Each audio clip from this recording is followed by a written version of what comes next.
Good afternoon, everyone. Few minutes past 4. Time to start the first in 2024. It's my pleasure to introduce Sensjan van der Molen from Leiden University. Sensjan is now also officially affiliated with the Quantum Materials program, but he studied physics in Groningen, then did a PhD in the Free University in Amsterdam.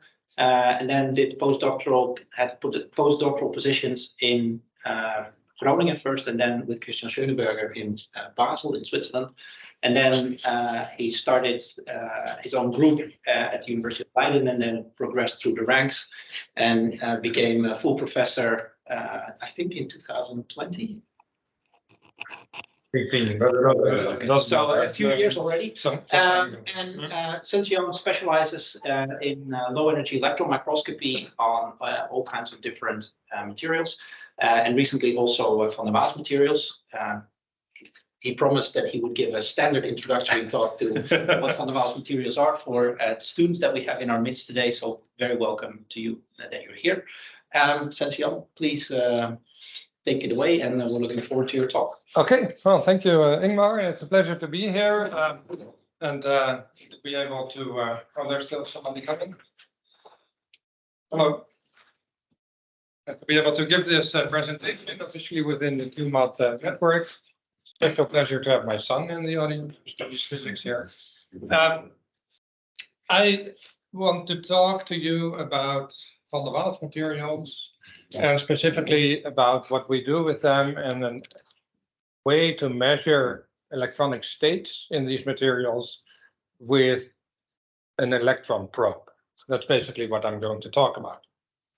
So let's start as the general introduction with Van der Waals materials. It's a very common slide that I took from Grigorieva and Gaim. But what are Van der Waals materials? They are basically materials that consist of 2D sheets, so atomic-like layers that are weakly coupled to one another. And the most famous one would be graphite. And so if you write with your pencil, you leave behind layers of graphene. One layer of graphite is called graphene, and that is what makes the paper black. It's many layers that you leave on the paper, obviously. But, well, about 20 years ago now, people were able to actually isolate one of those layers of graphene and then started to study the physics, which is quite exciting because it's two-dimensional and there's other interesting properties. The electrons behave as if they have no mass. So. But of course, if you have one layer of graphene, you can wonder if there's also other materials that have a similar structure, which is the case. And there's a not complete list over here. And some of these materials we will actually encounter today.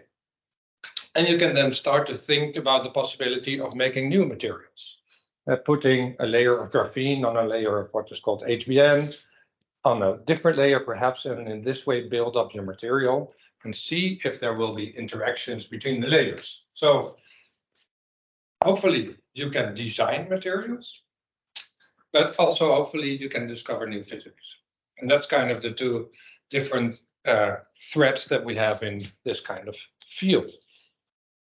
Now, there's actually an extra parameter that was not in the previous slide, which is twist angle. So if you have a layer of graphene, you can put a second layer of graphene on top of it without an angle, or you can twist the layer with respect to the first layer.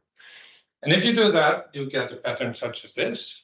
And if you look from a distance, like you do, you see that there's another period that comes up, which is much larger, with like holes kind of over here, right? And this is called the Molen pattern, which is just French for fabric. It's not called after a person, Molen.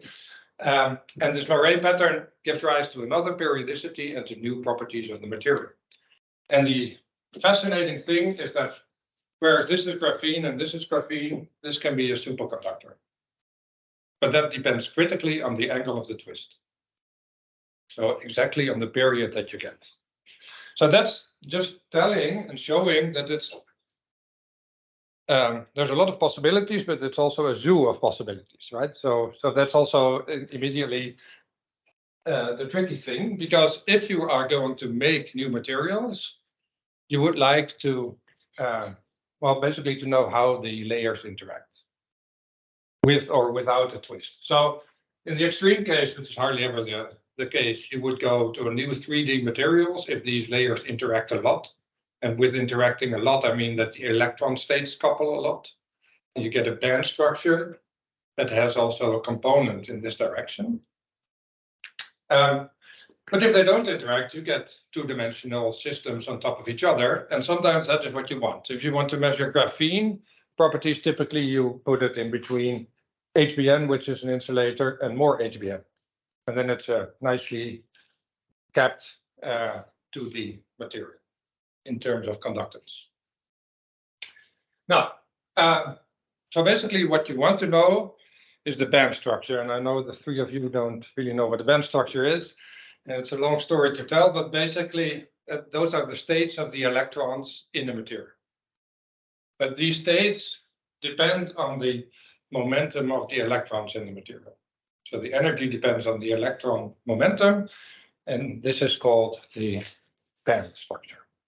And the relation is called the dispersion of the electron state or band. Now, typically in a solid, these states are filled to a certain level, and this level is called the Fermi level. So all the states are occupied below this level. And above the level, these states are empty. And what you often want to know is what happens at the Fermi level, because this determines the conductance properties and optical properties and a lot of these properties. And you can find the states below the Fermi level by doing a technique called ARRES, which is basically photo emission. So you kick out electrons and you see what their properties are.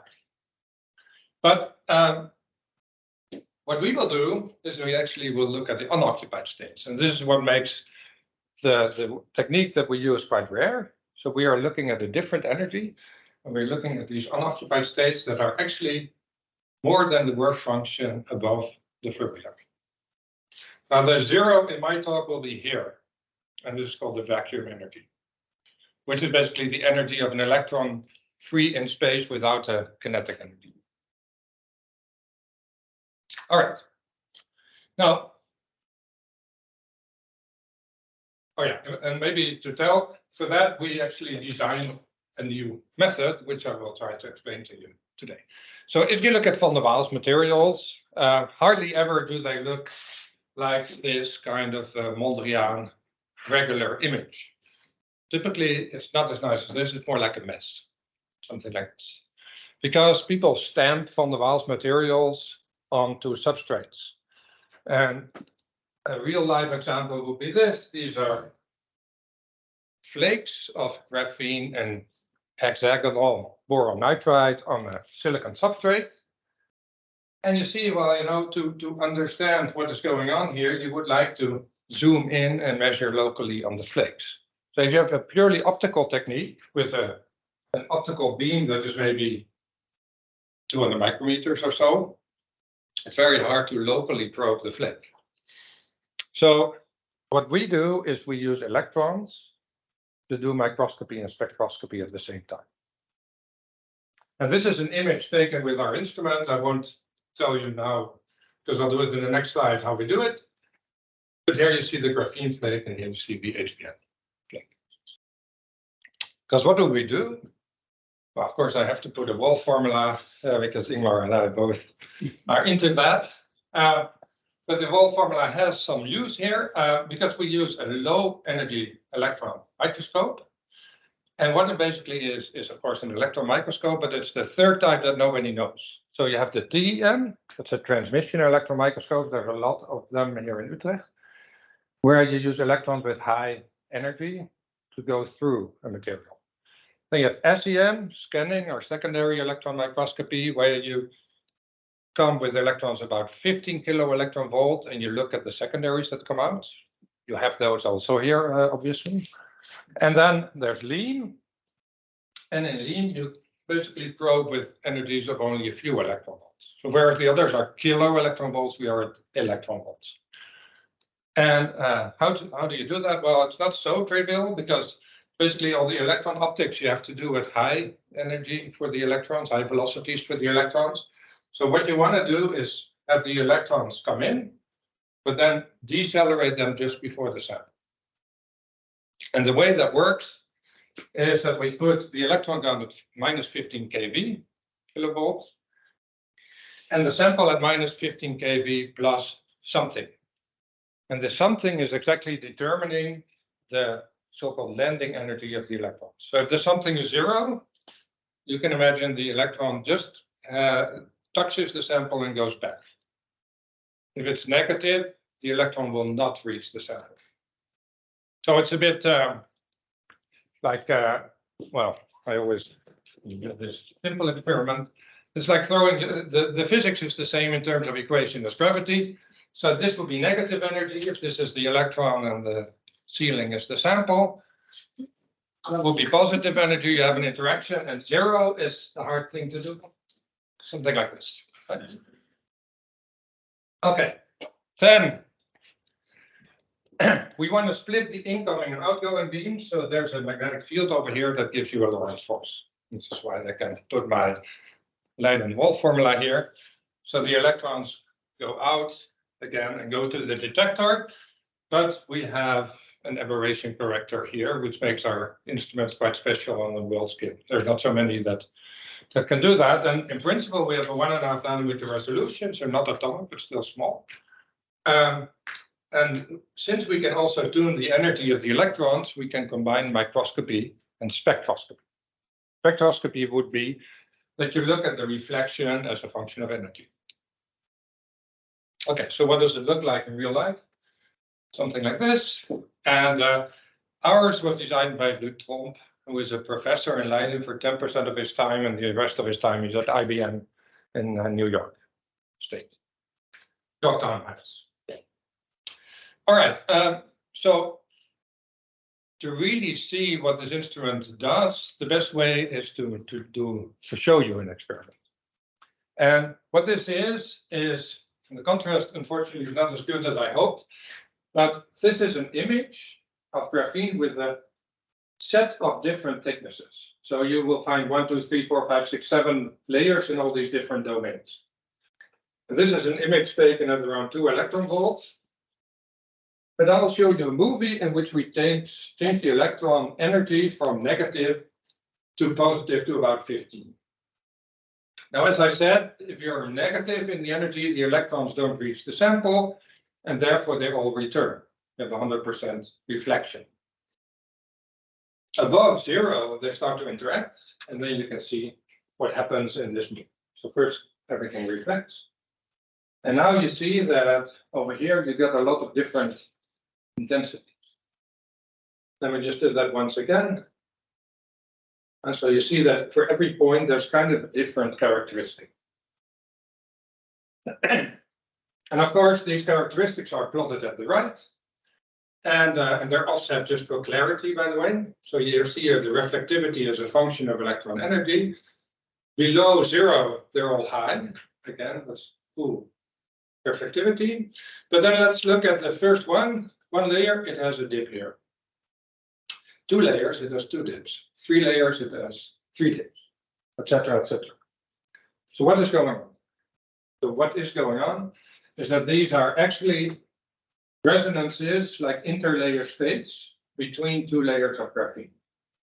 And this is not the real wave function. This is just a PowerPoint physics wave function. But basically, what happens is if you come with the right electron energy, it's like a Fabry-Perot interferometer. And at a certain wavelength or energy, you will get full transmission through this interferometer, and therefore you will get the minimum in the reflectance. Right? So this is why at a certain energy we have a minimum in the reflectance. Now what happens if we add a layer? You get another one of those states.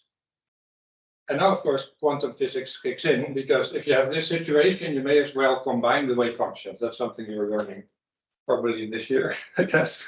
You can combine the wave functions in an even and an odd combination. And these will have basically 2 different energies. And this is why now this one state is split actually in 2. So it's a very nice example of a kind of tight binding formulation. I must say these are unstable states. And these electrons are at energies above zero. So it is not really that they're stable in this state. It's a resonance.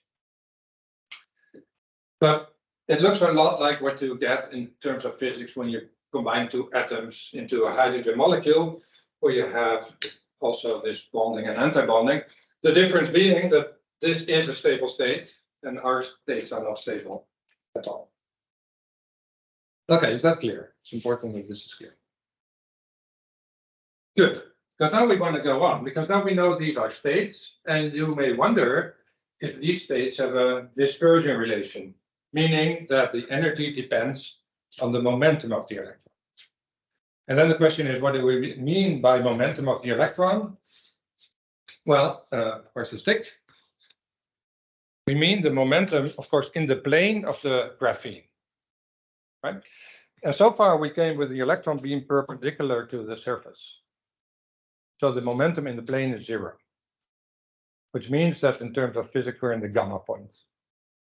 Now, if you start to give an angle to the beam, or actually really a parallel momentum to the electrons, you can see if these resonances are going to move in energy. And by that, you can actually see band structure dispersion relation.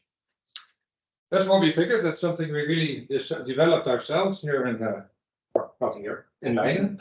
And the trick is therefore just to change the beam angle, which sounds simple, and in a way it is also quite doable in our system. And we don't really change the angle, we change the parallel K moment. Okay, and this is where I come to this kind of picture that we measure band structure dispersion relations above the vacuum limit. So let's see how that works and what we measure. So this was one of these curves again, and you see it has two minima, and we know this basically means there are two interlayer states. So it's between three layers of graphene.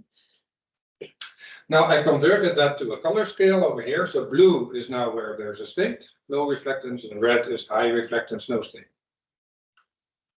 And now I'm going to change this momentum in the plane in two directions. Actually, it's called the K and the M direction. I will show these directions later, but they're different. And you see very nicely that there is a dispersion, and in this case, it's parabolic.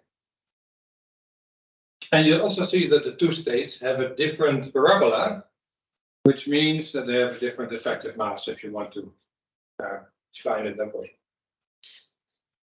And if you now do that for several thicknesses, 2 layers, 3 layers, 4 layers, and an infinite number of layers, you see, of course, that you start to get all these dispersion relations.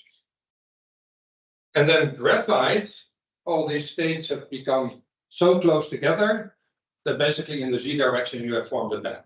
That's really the equivalent of tight binding in an infinite chain of atoms, if you will. So this will be a cosine-like band in the Z direction. KZ direction, I should say. Now, I have always a nice question now for the audience, because as you can tell, and maybe it's clearer in this picture over here, everything is black here. Why is it black? Because we cannot measure there. Basically, this means we have a full reflectance. And you see that there's also a parabola describing this full reflectance. So what is the region of this parabola? And what is giving you the slope of this parabola? But to help you again, this is the point where when I come perpendicularly, I will get exactly 100% reflectance because the electron just touches or does not touch the sample. Anybody? Yeah. You're running as a fixed electron velocity once it hits the target, right? Right. So you're just tilting it, which means that the component changes.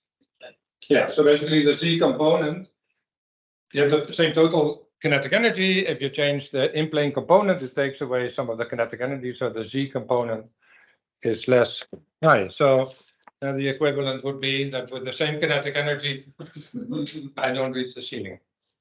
So the parabola here is given by the rest mass of the electron. So you can see that this mass is pretty close to that, and the other one is a bit higher. All right. Where's my pointer? Okay, so let's do it for a different material like HBM. Can I ask a question? Sure. Do you think to follow this up? So should one actually correct this image for the fact that you're now tilting the beam? No, this is something we thought about a lot. Because at first we were puzzled on how to interpret these data. But it is really about the Z direction projection. But that's a good question. This will be the case for HBM, bulk, I should say. And you see it is different, right? I mean, there's now this funny goggle-like alien look. And again, you see this parabola nicely. And the calculation done by a guy called Eugene Kozowski shows you that a simulation of the experiment that is quite close to what you would expect. And again, red is high reflectance, no state. Blue is low reflectance state, if I put it very simply. However, it becomes much nicer if we look really at the projected density of states into the XY plane, KX, KY plane. That would give you this picture. And the gray here means that there is a density of states, and the white means there is no density of states. So no states. So in the experiment, you would expect this, for example, to be red and this to be blue. So let's see how that works. And you see it works, to me, amazingly well. So this area here is indeed blue, this area is red, but even a pocket like over here or over here is red. So you see that we're really quite well probing the density of states. However, it is not quantitative because there's a matrix element here that plays a role. So some areas that have a certain density of states will have different reflectance than other areas. That plays a role. But if I put it very binary, I can say I have red and blue areas, and this matches pretty well. What about the, let's say, at the lower bands, you have some band crossings, Yeah. for example, Yeah. that don't really Yeah. show up. Is this matrix? Yeah, well, that has to do with, I mean, we do come from the Z direction, from above, and you have to, the electron wave has therefore to be able to couple also into these bands. So there needs to be a Z dispersion basically for us to couple in. Yeah. So some bands we are not sensitive to. Yeah. So it's not 100%. Okay, now the next is just to show you where we are. I promised this. And this is so-called reciprocal space. So this is the space of electron momentum, if you want. And here's the cutoff point. Here's the K point, and the other point was the M point. And this is the Brienne zone, and what we basically plotted is now the relationship. So energy goes vertically. For some people, this helps because basically before I put it all flat, but it's not really not flat. There's a different angle going on over here. Good. Now, the interesting thing that we can do is to combine different techniques in our instrument. So what we can do is we can also turn off the electron gun and turn on a light source. And if that's UV light, you can then emit electrons. And the interesting thing is that the electrons that are emitted do follow this curve over here, which means that faster electrons will make a different bend than slower electrons. And therefore, we can also measure what is called, well, it's basically dispersion. And therefore, we can do a so-called four-mans angularly resolved photoemission spectroscopy, which is ARRES. So now in our instrument, we can basically cover a lot of the band structure. This is for HBM again, except for this part. Between the Fermi level and the vacuum level, we are not sensitive. And there's only a few techniques that are. double photon techniques or inverse photon emissions are all very tricky, to be honest. But this part here is actually, I would say, pretty easy once you have this instrument, because the yield is very high. It's of order 1, let's say. Now, and then you can think, well, why are these states important? Well, they're not directly important for example, conductance, because conductance happens here, as I said. But they are important, for example, for photon emission itself, which is how we measure this. So it's a bit of a paradox in this picture. But suppose we come with a photon and we excite an electron to this energy over here, because this is how photoelectric effect really works. I mean, you are taught in the first year that you put in a photon and then the electron goes out. But what really happens is you put in a photon, electron goes to a higher state in the material, and from there it goes out. So that's the first point in the higher state in the material, and then it goes out. But if I take a different photon with a different energy, and I go, for example, here, there's no state to be in, no intermediate state. So in principle, then the electron will not go there and not go out. Again, it's a probability effect. But in principle, if you know these states, you can understand the photon emission and the ARRES much better. And typically, in theory, these states are assumed to be simple and parabolic. So it's useful to know these a bit better. Good. Now, I said van der Waals materials come in very different shapes. The first two that we covered were the simplest one, graphene and HBM. Very similar, but one is more or less a conductor and the other one is an insulator. But there's a lot more, and these are called the transition metal dichalcogenides, or TNDs, which have a chemical formula something like metal and then sulfur 2, selenium 2, or tellurium 2. And their structure looks like this from the top.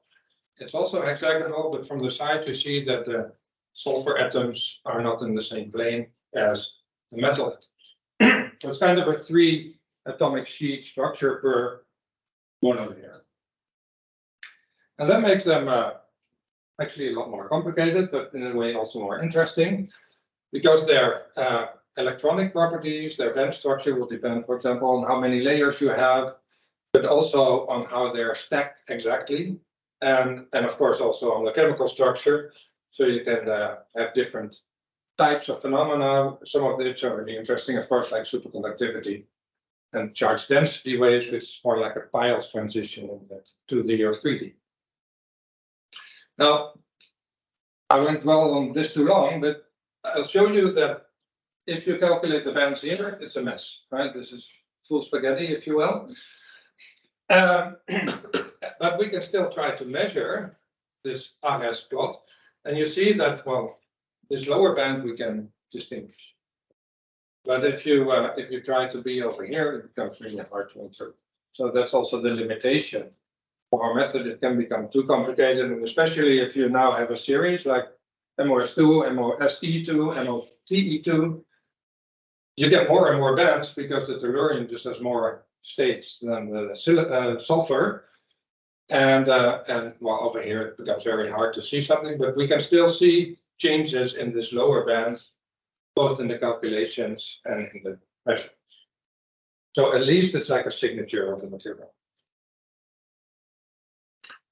And here we have to look where we can, what happens, for example, if we combine heterostructures, which we haven't done. If that's giving you useful information or not. Now, this is so far all in reflectance. And so in reflectance, I've explained to you the theory a bit and what we measure. So these dips are corresponding to states. But you may ask yourself, is this the right theory? Because, yeah, I was saying that electrons go through at resonance, right?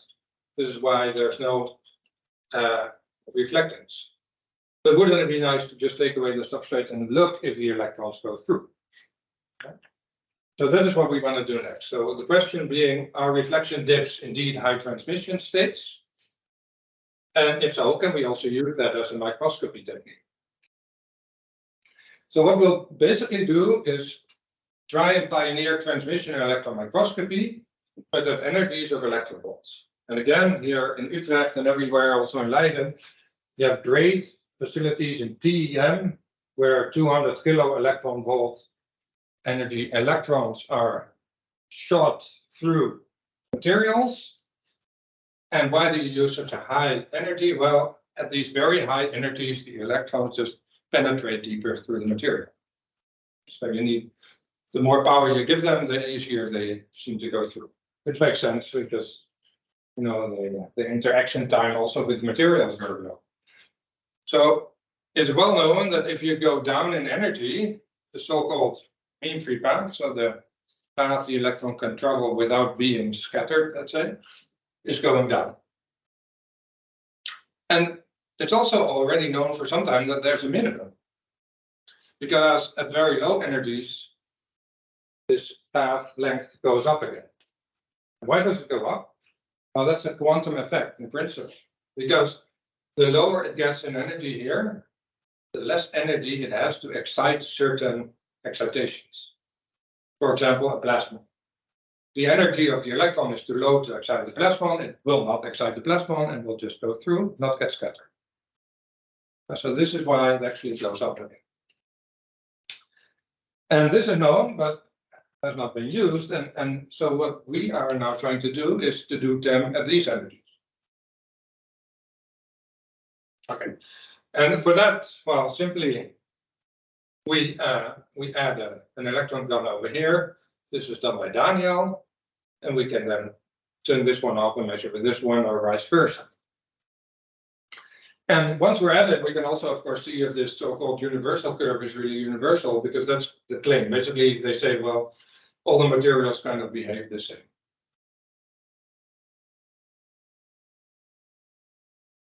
Right.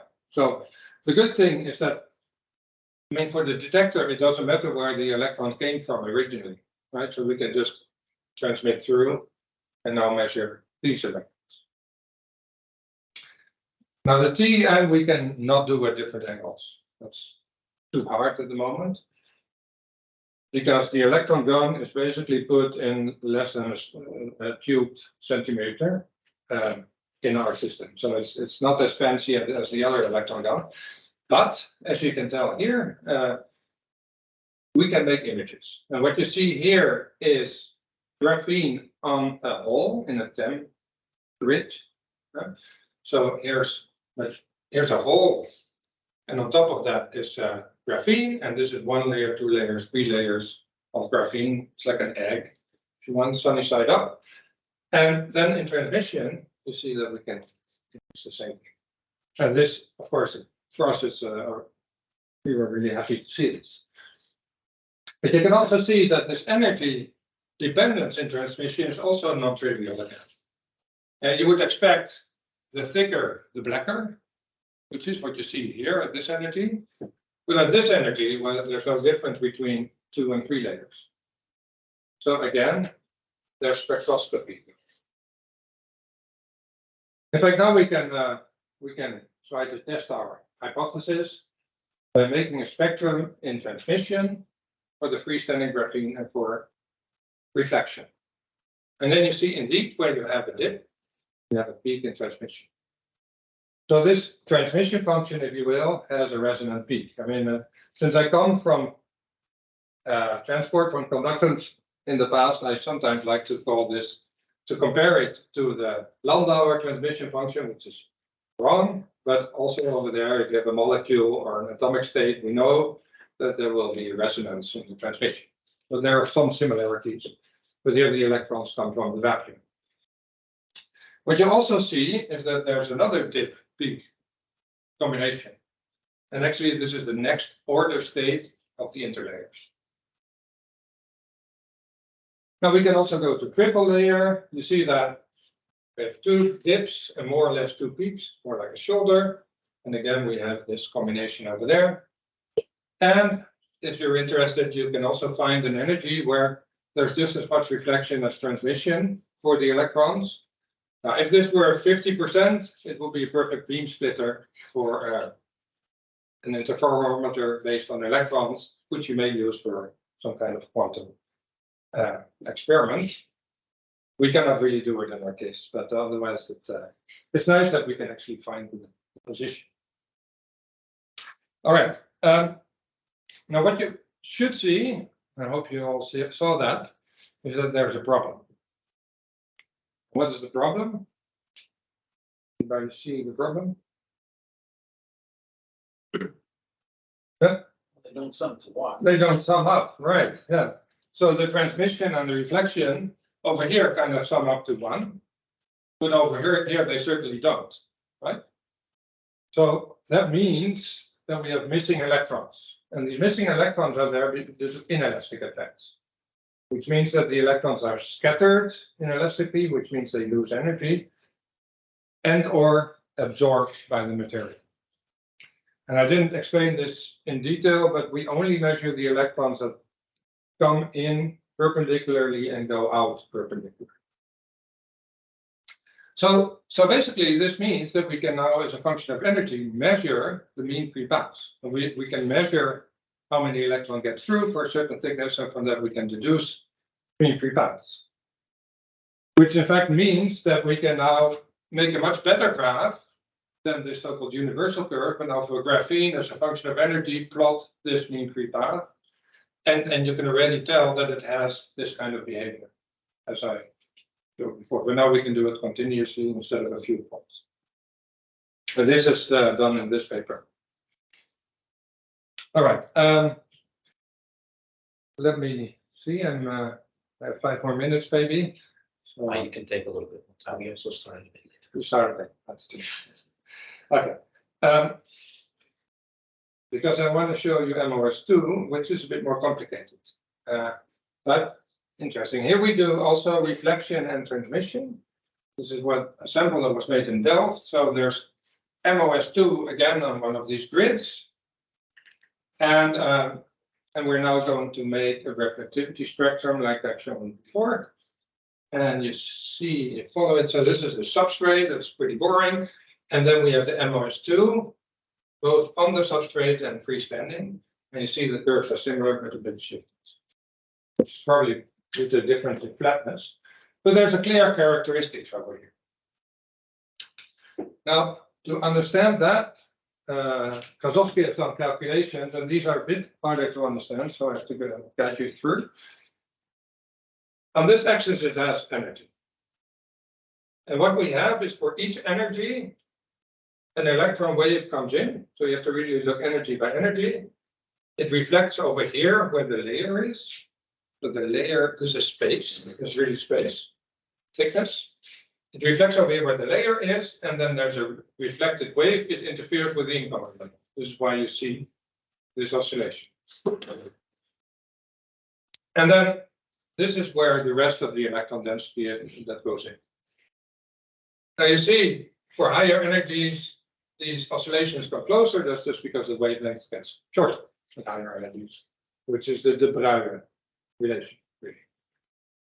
Now, you also see that there is actually a kind of state developing, especially over here in the plane of the MOS2. So it's not between planes, already in one MOS2 layer, you have a state, and it has a clear dip in the reflectivity. But it's located over here in the layer. And if we add a layer, we still have that state, but now we also get an interlayer state. It's over here. And then this other state is also getting expanded, and here you even have an interlayer state that's splitting. So for 3 layers, so this kind of works like the graphene, and this is what's happening within the plane of the MOS2. So now we can measure the 2 layers and 3 layers spectra and compare them to theory, and you see it matches pretty well. And we could tell we never had 1 layer because we always saw this interlayer state. And what is interesting is we can now again compare to transmission, which is very different than for the graphene. And again, most of the times when you have a dip in the transmission, you have like a peak in the dip in the reflection, you have a peak in the transmission. So this is the consistency check. But there are exceptions like this one. And this must be an inelastic element. All right. Now, what I want to end with, and that's maybe 5 minutes, is twisted bilayer graphene. But to summarize, so far, we've really looked intensively now at the transmission and reflection interaction into these freestanding layers, and also looked at how the states interact with the electrons and if there's inelastic effects or not, and that we can now deduce. Now, twisted bilayer graphene, I already mentioned it. So that's this 2 layers of graphene put on top of each other with a twist. This guy, Pablo Yarillo and Herrero, discovered with this group that this can become a superconductor or a correlated insulator, depending on doping. He did his PhD in Delft, so at least we brought him up well in our country. He's now early MIT. And this will be a phase diagram where this is the area density of the doping, and here's temperature, and this is the superconducting area or dome, and this is where it's insulating. So you see these different areas, and you see also that depending on the angle, the critical temperature for superconductivity is also changing. Now, why is this the case? This has to do with the band structure. So if you change the twist angle from 3 to 0, this superperiodicity will change. And it turns out in calculations that at a certain twist angle, which is here, 1.1, you get a so-called flat band, which means that the energy doesn't vary if you change the momentum of the electrons. And if you have a flat band, basically the system doesn't like it. So it wants to change the symmetry of the structure such that some bands go up and some bands go down, and electrons go down in energy in the lower bands, that they will fill up. So they want to make a band gap. And this can be simplistically said, done in 2 ways, either to form an insulator or to form also a superconductor, where you also form photopairs. Now, both are happening, as you saw in the previous slide. But the flatness of this band was predicted, but was not shown. So we made a very small contribution, but important contribution to this work, where the group of Felix Baumberger over here, with calculations from the Luca Hademaker, both in Geneva, did ARRES at twisted bilayer graphene, and there's, well, okay, this is the flat band. I'm not an ARRES person. I think you can be a bit free in your fit here, but this is the flat band. And what we did is we told them, you know, this is where you have to be, because we can measure the twist angle. And in fact, and this will be my final slides, we can, now we put a lot of effort, and this was done by Tobias de Jong, to look a bit better and see if we could also measure the moire directly in space. As you already can tell from the image, we could. But for that, Zing over here made a sample, which is a twisted bilayer graphene sample, which is actually a really bad sample. As you can tell, because there's different areas and there's all these defect lines over here, patches. But so for transport, for conductors, this would be horrible. Of course, it was great because all these different areas have different twist angles. So we have a set of twist angles that we can image. And this is why we can show that this is a 0.08 twist angle in degrees. And as you go higher, of course, this periodicity gets smaller. We can image that. And by now we can even image to the critical, the magic angle, 1.1. How wide is your electron beam coming again? It's wide. It's like a few microns. Yeah, so it's all parallel. So it's not a scanning beam. Yeah. In that sense, it's more like TEM. Yeah, so this is also why it's fast in a way. Now this is a stitched image, by the way. Each real image is a circle like this. But the great thing about this image, and you cannot really tell, is that it has this resolution everywhere. So it's a really huge image also. Now, why is this interesting? Well, because now it turns out we can also look at some interesting details of the structure. So this is a Moiré lattice. And so you see now this new periodicity. You don't see the atoms, you see the Moiré periodicity. And there's something funny in this picture, which I give you 10 seconds to find, but there's a defect. Try to find it. So it's here. Right? And what is the defect? Well, if I were to take lines and draw them over this periodic structure, well, this is a good line, this is a good line, and this line stops. And then the lines go on again. Well, this is called an edge dislocation in material physics or material science. And what does it mean? Well, basically, there is a defect, and we can actually understand this defect by a simple model. So suppose we have a graphene perfect lattice over here, and on top of that we have a graphene lattice that has a defect, which is over here. So it's a 5 and a 7 ring instead of only 6 rings.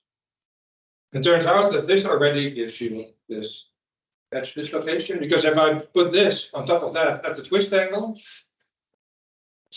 you can tell that you can also get these lines of the periodicity where one really stops at the defect.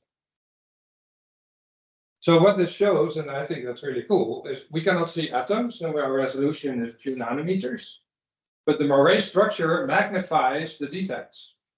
And therefore, by the Moiré effect, we can say that there's an atomic defect over it. So we can see more than we thought. Again, this is not a few hundred nanometers, so the magnification factor is pretty large. All right, and then the final thing is that we can then also see, this is for lower angle again, what happens with temperature. And there's kind of, it's interesting in physics, especially in experimental physics, that you get these urban myths. And which happens a lot in labs, I'm sure you know, Machtel, is that you get a certain recipe and your predecessor as a student or PhD student will tell you, you know, you have to do this at this temperature, and then you put it there for 3 hours at 60 degrees, and then you put it in ethanol, and then it's okay. But that's all kind of, you know, a random experience.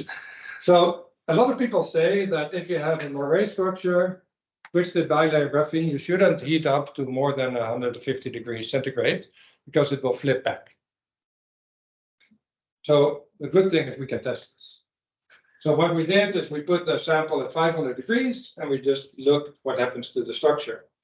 And I'll show you the movie. This is the real movie. This is the difference, and this is something else that I'm going to explain now. And basically, first order, you see nothing happens. Second order, you only see that there's a few moves of these periodic lines. So they move back and forth a bit. So that's what you here see in the difference image.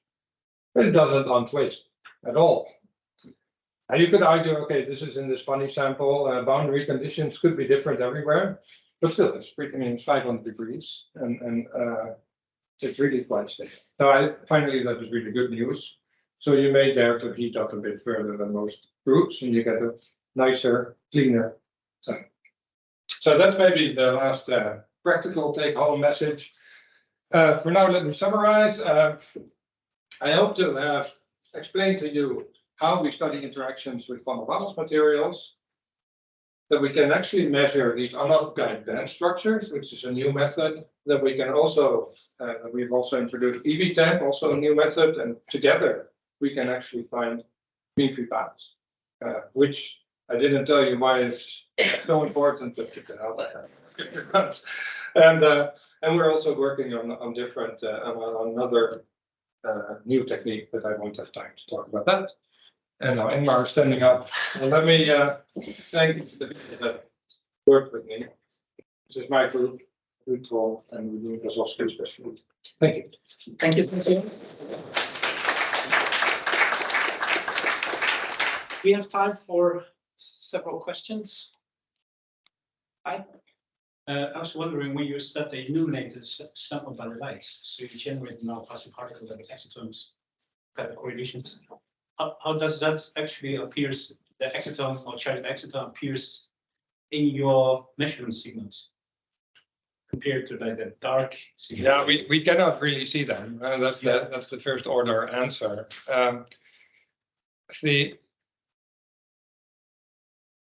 The thing it can do is help a bit in the conductance of the sample. Sometimes we have very insulating samples, but we can still measure, and that is basically due to those kind of effects. So sometimes if we measure in LEEM, so with the electrons, we turn on the light source as well. Yeah. So that we can still measure without charging up the sample. Because if you have a fully insulating sample, it charges up and then basically we cannot measure. But otherwise, we don't really get to see them. Yeah. I was wondering this in-plane angle that they said that this the tilting of the incoming beam. How do you check that with the field? Magnetic field? No, it's let me see if I can go to the.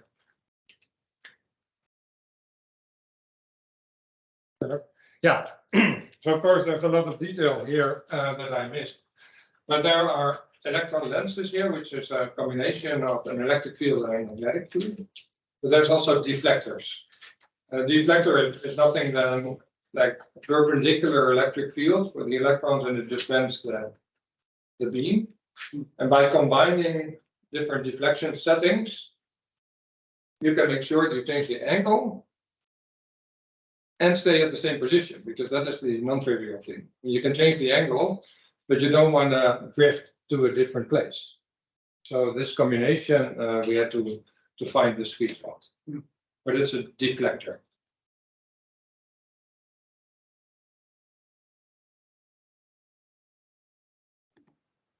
I have a question. Yeah. Can you discern effects? Let's say you were saying that, okay, so you have these resonances due to the fact that you have different layers, and you highlighted that based on or you introduced it based on the fact that you have atomically flat materials. Yeah. Are there any effects associated with the fact that that for MOS2, for example, that you have, let's say that they have some kind of finite thickness, so that you would have interactions between, let's say, the top surface, let's say the top sulfur layer and the bottom sulfur layer of the other one, or? Yeah, in two ways, I would say. Let me again show this. So here, for graphene, you only had interlayer states, right?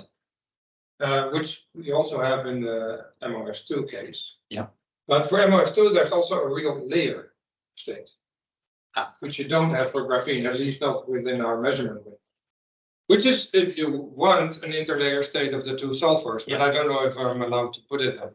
But it's clear that the density of the electrons is mostly in the plane. So that's a difference. There's another difference, and that is that these reflectances for the bulk case or for the thicker case will also depend on the so-called polygon. Yeah. So I mean, this is a certain ordering of these layers, but you can also have basically an AB kind of mixture, and there's basically three options at least, and they all have a subtle difference here in these curves. Yeah. So we can also find that. Okay. That's what Tobias did in more detail. Yeah. Okay. I have a question. Yeah, Chris, please. Yeah. Sensian, thank you very much for this very clear and beautiful talk. My question is the following. When you have a 5-7 defect, as you have shown very clearly, this defect is topological. Is there, and when you have a topological defect, you could have fractional charge sitting there. Are you able to probe anything like this? Are there theoretical predictions for that in TMGs? Well, I'm very happy with your question, because my answer is no in both cases. I talked about this with Ingmar just when I arrived here. I would be very curious to know what happens around this defect. I mean, it's the Marray pattern, obviously, that gives you the flat band and the superconductivity and everything over here. But what happens over here? I'm not aware of calculations around this singularity, for example, which you could maybe probe with STM. And this is why I wanted to talk to Ingmar about this. I see. So I agree, it's a topological defect. And Yes. Well, I am aware of calculations for graphene around a 5-7 defect like this yeah, by Marcel France, which has shown that you would have, so when you go around, you would pick up a fractional angle, which would be phi over q, which would be connected to the charge fractionalization. And here, I think this has to just be transferred to the Moiré calculation. Maybe there are even calculations by Bitan Roy and Vladimir Judicic, who had been my PhD student and a postdoc with Jan Zanen. It could be that they have. If they don't have, it wouldn't be too difficult to generalize what has been made to this case. I And would if be you very can probe, interested to discuss this, obviously. Yes. yes, if you can probe this possible fractional charge, this would be extremely interesting. The second question is if I can probe it further. Well, it's hard. I mean, I can probe that the intensity here is a bit different. I mean, I can probe at my energies basically, but I think the real experiment is local STM. And then the only reason why it's not so simple is not, I think, to scan here, but to find it. Because we can zoom in and out with our system because we have this big parallel beam. But somebody like Ingmar has, there's no path, you know, and then you would have to define a path for the tip to go to the place. And Can I ask a question related to this? So, I mean, you were saying that, okay, so you could explain this based on this 5-7, like you have the 7 member and the 5 member. Right? If I'm not mistaken, these, let's say these 5-7 reconstruction, they always occur in pairs, or at least the formation energy of the pairs is much lower. And then they have to sort of, the structure that you have here shows 1, and these stone Waals defects. Yeah, they're also, I agree. Yeah, so the question would be like, okay, could this, like, is this really just the single 5-7? And is there an indication for where the other 5-7 would be? Or could this also be, let's say, a stone Waals defect where you have 2 of those? Yeah, there should be 2. Yeah. And you know, I pointed out the Burger spectra here, which is kind of the characteristic. And there will also be one with the Burger spectra in the other direction. Yeah. But as you can tell, I mean, this is almost a micron. Yeah. And here there's not another one. So they're pretty far away. Yeah. And it would be nice to induce them, of course, somehow. And did you We didn't. Oh, sorry. And we didn't see them come out when we go to 500 degrees because that would be that's very yeah. But maybe they would. I mean, we didn't do extensive experiments. Okay. Would be very nice. To give the opportunity to somebody from the audience to ask another question, if there are any. Maybe just a quick final comment. I'm quite amazed by this figure in this image here, because we have looks like we have a defect, but it's really propagates. You see the distortion of micron levels. Yeah. And also it appears more like dislocations than point defects, right? So, yeah, it appears like an edge dislocation. Yeah, right. Yeah. So for me, it's just I don't have a proper explanation, but it's really like the length scale you said coming from a defect, but then how the impact in there, they're really like a crystal, right? Now. Yeah. That's what the Marray does. Yeah, the interactions are really large. No, I mean, I find this quite amazing myself. Just to make sure that the actual layer that's underneath that would also have a termination of some symmetry line, right? You mean the substrate? Yes.